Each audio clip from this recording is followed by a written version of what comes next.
Hello, my dear friends. How are you doing? Hope you are having an amazing day and not having to deal with drama. Ready for new stories I have for you today? Let's go to the first one. And don't forget to listen to the end of the story, guys, to hear my insights.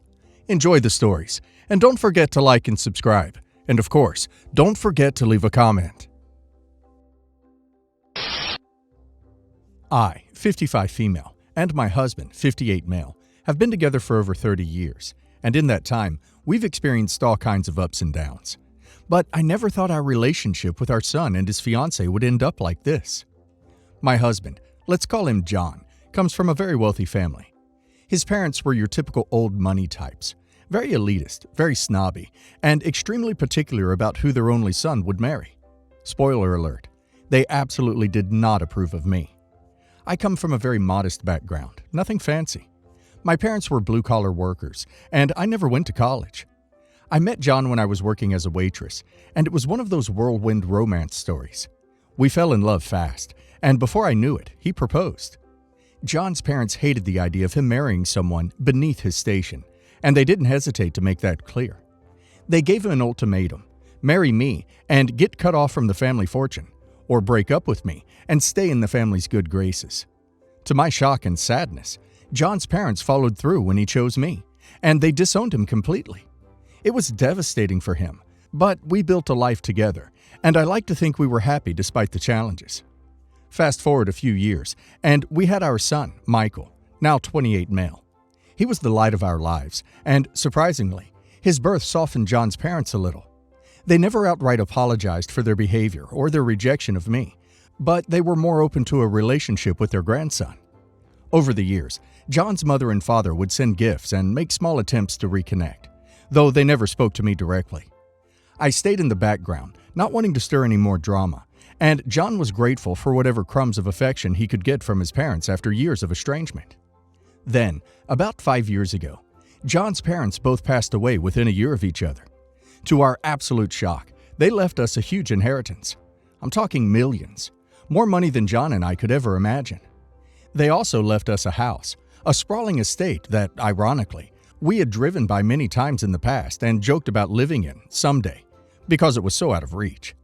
When we inherited the house and the money, it felt like our life had come full circle in a way. I wasn't happy they passed, of course, but there was a sense of closure. Like we had finally been accepted, even if it was too little too late. But here's the thing. We didn't change our lifestyle after the inheritance. We didn't buy fancy cars or start wearing designer clothes. We've always been simple, modest people, and that didn't change just because we came into money. We still work our regular jobs. John as a mechanic, and me as a part-time grocery store clerk. We never told anyone about the inheritance, not even Michael. We didn't want it to change how people saw us or how they treated us. We kept living our simple life, saving the money for the future and making small, wise investments. Now, Michael has been dating his fiance, Sarah, 26 female, for about 3 years. From the very beginning, I could tell Sarah wasn't particularly fond of our family. She grew up in a very wealthy household, and I think she looked down on us because of our modest means. Whenever she came to visit, I could feel her discomfort. She'd make comments about our quaint little house or our humble jobs. It always rubbed me the wrong way, but I tried to brush it off because I wanted to keep the peace for Michael's sake. Last year, Michael and Sarah got engaged. Sarah was planning a very high-end wedding, and it became clear that appearances were her top priority. I wasn't too involved in the planning process, but I could tell she was getting more stressed as the big day approached. However, what really set things off happened during a recent dinner at Michael and Sarah's home, which, by the way, is the estate we inherited from John's parents. We let Michael and Sarah live there rent-free, but Sarah had no idea that we owned the house. At this dinner, Sarah brought up the topic of the wedding and how important it was for everything to be perfect. I figured it was just normal wedding stress, but then she dropped a bombshell. She turned to John and me and said, "I've been thinking about how we present everything at the wedding, and I think it would be best if we told people that you're the owners of a huge family business rather than telling them about your actual jobs." I was stunned. I didn't even know what to say. John and I looked at each other, and I could see he was just as shocked. Sarah continued, "I mean, we're going to have some really important people there. My family's friends, business associates, and some high-profile guests. I just think it would be better for everyone if we, told a little white lie. I couldn't help it. I laughed. Not just a little laugh, but a full-on disbelieving chuckle. The sheer audacity of what she was asking floored me. "So, you want us to lie about who we are to impress your guests?" I asked. Sarah didn't appreciate the humor. She looked irritated and said, "It's not that big of a deal. It's just for one day, and it would really help with the overall image of the wedding. If people find out you're a mechanic and a grocery clerk, it's going to be awkward, and I just don't want that kind of attention." I couldn't believe what I was hearing. I calmly told her, "We're proud of the work we do, and we're not going to lie about who we are." That's when Sarah got defensive. She said, "Well, if you're not willing to go along with this, then I don't think it's appropriate for you to be at the wedding at all. I don't want any awkward conversations about jobs or money. If you can't agree to this, you're uninvited." I was speechless. Uninvited to our own son's wedding because we wouldn't lie about our jobs? I looked over at Michael, waiting for him to jump in and defend us. But he just sat there, awkward and silent, clearly not wanting to get involved. It was like a slap in the face. I took a deep breath and said, "If we're such an embarrassment to you, then maybe you and Michael should find somewhere else to live. Because the house you're sitting in right now, the one you've been living in rent-free, that belongs to us." Sarah's face went pale. She clearly had no idea we owned the house. Michael looked completely shocked and stammered, "Mom, what are you talking about?" That's when I laid everything out on the table. I told them about the inheritance, about how we've been sitting on a fortune for years, but chose not to flaunt it because it didn't define who we are. I told them that despite everything, we've continued to work our regular jobs because we enjoy them and believe in the value of hard work. But more importantly, I told them how deeply hurt I was that Sarah would rather us lie about who we are than have us at the wedding as ourselves. I finished by saying, "If we're not good enough to attend your wedding, then you're not good enough to live in our house. You have a month to find somewhere else to live." Sarah started crying, saying that I was being unreasonable, that I was overreacting, and that they couldn't possibly move out so soon. Michael just sat there, stunned, not saying much at all. John didn't say anything either. He just nodded in agreement with me. After that night, things have been tense to say the least. Michael and Sarah are scrambling to find a new place to live, and I'm heartbroken. I never imagined things would come to this. I've barely spoken to my son since that night, and I don't know if we'll ever repair our relationship. So, Reddit, am I the a-hole for telling my son and his fiance to pack their bags after she uninvited us from their wedding? Wow, I cannot believe the audacity of Sarah. She uninvited OP from her own son's wedding because of their jobs? That's so shallow, it blows my mind. OP has every right to be hurt, and I think it's great OP stood up for herself and her husband. They were taking advantage of their generosity, living in their house rent-free, while judging them for their lifestyle. Honestly, if they think appearances are so important, OP needs to let them figure out how to live without OP's help. Good for OP for setting boundaries. And now let's hear the community's opinion. Oh my God, not the a-hole. This is one of those stories that actually made my jaw drop. How dare Sarah treat you like that? After everything you've done for them, she has the nerve to uninvite you from the wedding? And Michael just sitting there, not defending you. That's what hurts the most. It's clear that Sarah doesn't appreciate the sacrifices you and her husband made, and Michael should know better. I hope he realizes what he's losing by allowing her to treat you like this. Not the a-hole. This isn't even about money. It's about respect. Sarah has shown none of that to you or your husband, despite everything you've done for them. She clearly doesn't value you as family, and if that's the case, then they don't deserve the luxury of living in your house. I understand this might feel like a harsh step, especially since it's your son. But sometimes, tough love is necessary. You're not punishing them. You're setting a boundary after being treated unfairly. I hope Michael wakes up and sees Sarah for who she really is before it's too late. Not the a-hole, and honestly, Sarah sounds like someone who cares more about appearances than actual relationships. She's embarrassed by your jobs, but doesn't seem embarrassed to live in a house that's generously provided by the embarrassing family. That's incredibly hypocritical. As for Michael, I'm sorry, but he's enabling her behavior by not stepping in. It's his wedding too, and he should have had the decency to stand up for you. You did the right thing. Hopefully, this will be a wake-up call for both of them, and they'll realize what they've lost.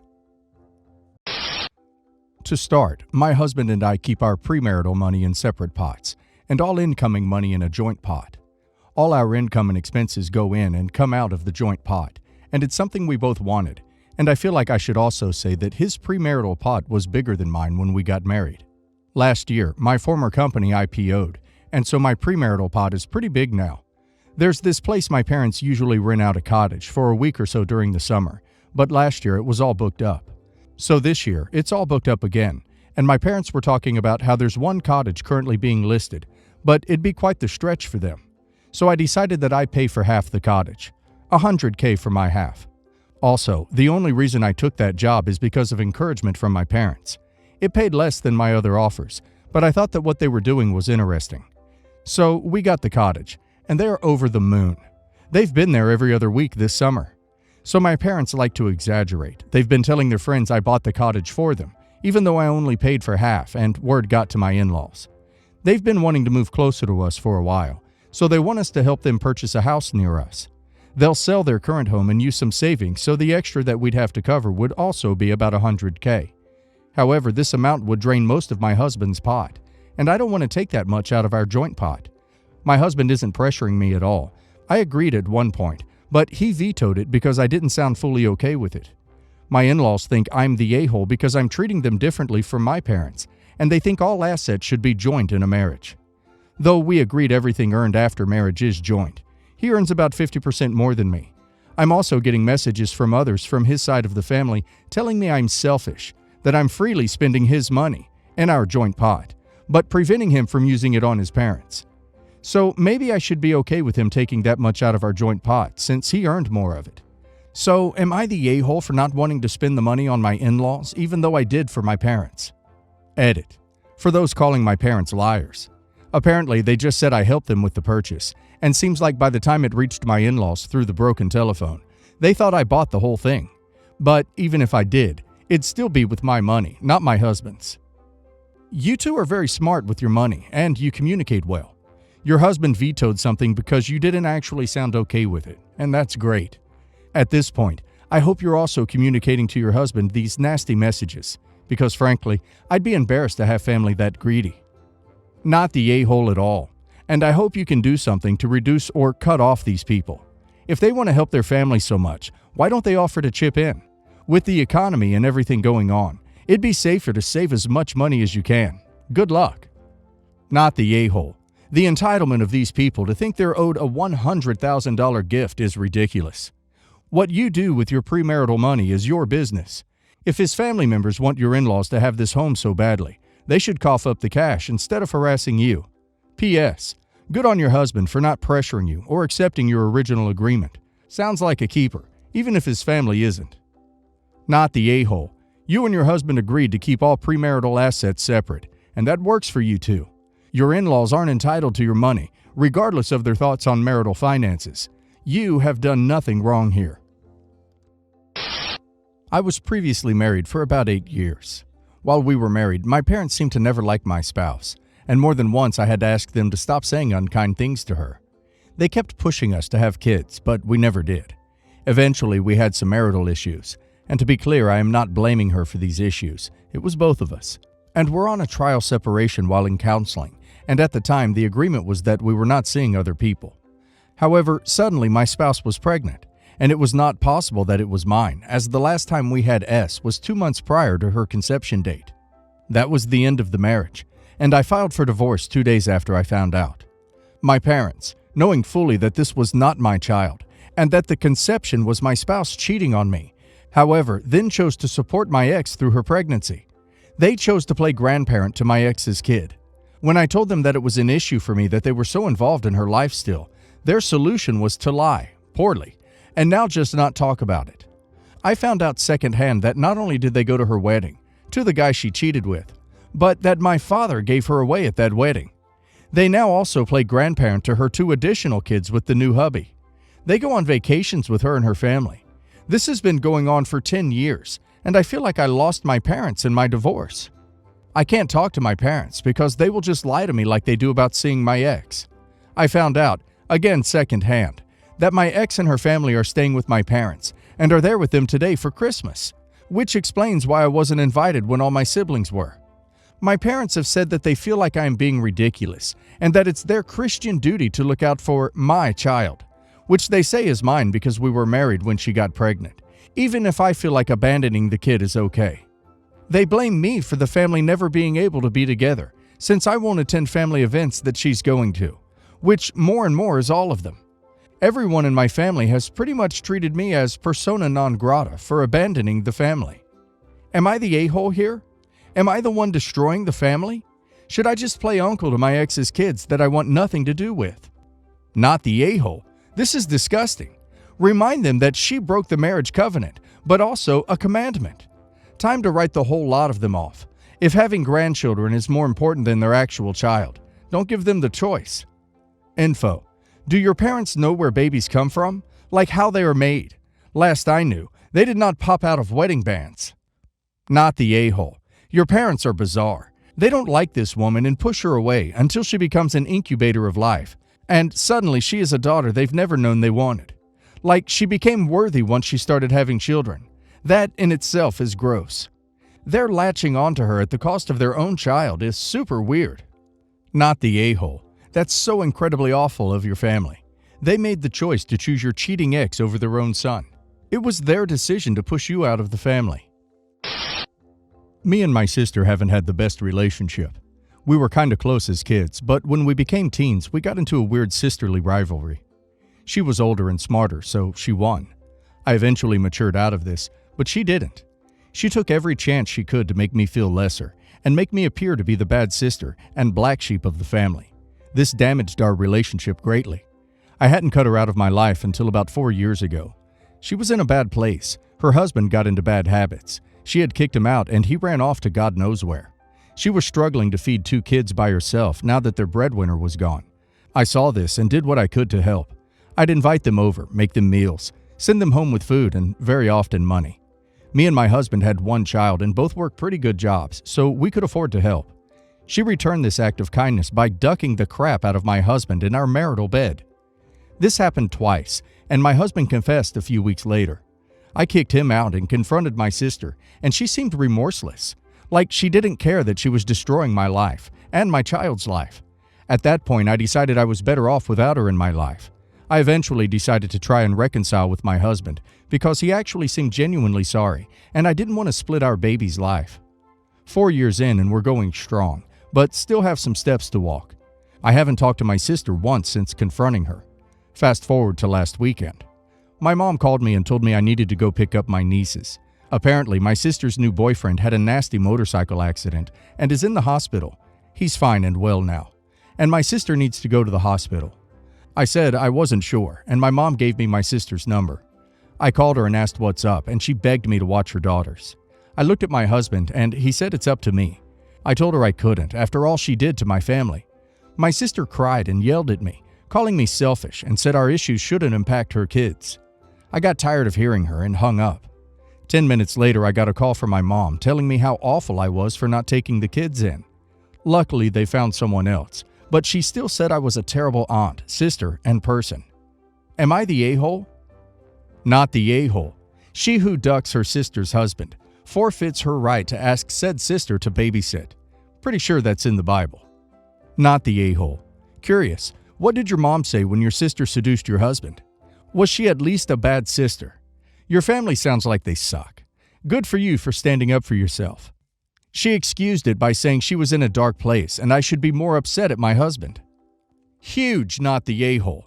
I find it really funny that she cries that your issues shouldn't impact her kids, even though her affair with your husband was very much going to impact your child. You sucked it up for your kid. Your husband was lucky he even got a second chance, because if I were you, I would have divorced him right away, drained him financially, and taken the kid. Personally, I do not agree with your choice of staying with him because he cannot be trusted ever again. But everyone takes their own path, I guess. Also, if your mother was so concerned with the kids, she could take them in herself. Block these numbers. Don't talk to her ever again.